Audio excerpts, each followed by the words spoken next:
For the LACMA Art Parade, I wanted to make a wearable Volkswagen Beetle. The piece was an homage to Chris Burden, who in 1974 nailed himself to a Volkswagen Beetle. The performance was called Transfixed. That image of him crucified to this Beetle has always stuck with me for all these years. Since I'm not that great of a sewer, I pivoted to making a wireframe version of the car instead.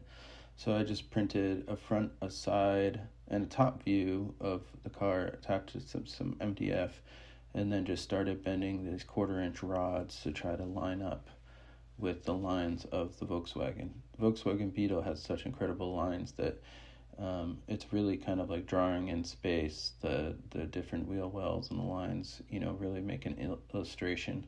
Bending these rods, for the longer arcs, I use this Harbor Freight roller. It's one of the few things I recommend from Harbor Freight.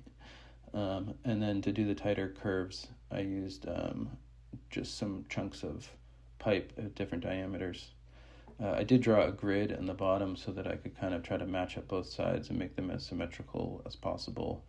I also would measure the length of each of the rods to try to make sure that they are symmetrical on both sides. So here we're getting pretty good illustration of the lines of the VW Beetle.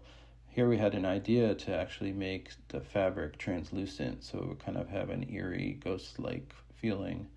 So that was an exciting development.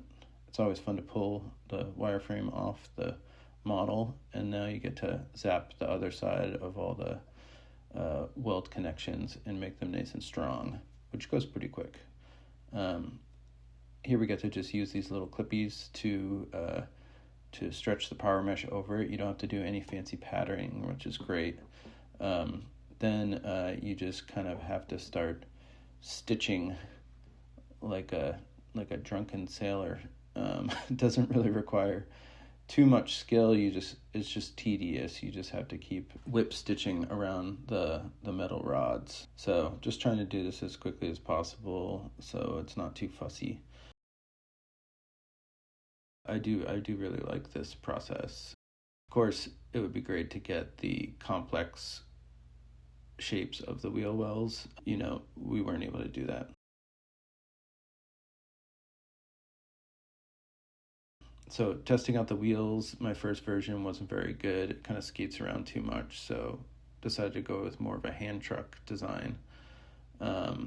Here, testing out seat belt or different belt to use. I had to get the heights just right for my arms.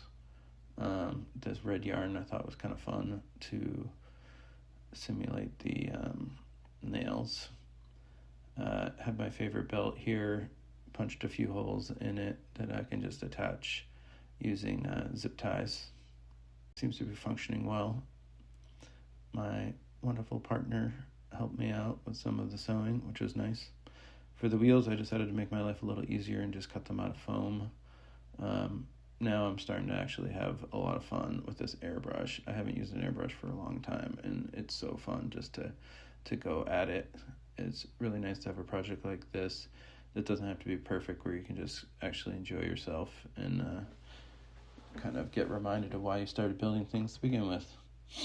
So the nice thing is when you use the black, the fabric actually starts to turn translucent, which was a really fun effect that I wasn't expecting. Chris Burden was a real true master of media. Who else could do a performance and have only one image of it and have that image remain incredibly important and influential for decades and decades? It's not surprising that his more recent work, Urban Lights, has struck a chord with the current generation that goes there to take all their images for their dating profiles and everything. When I moved out here, I always wanted to meet Chris, and I never got to, so it's a real honor to be able to perform this piece for him at the parade. I really hope that somebody who didn't know about his work maybe now will get a chance to take a look at it and enjoy it as much as I have.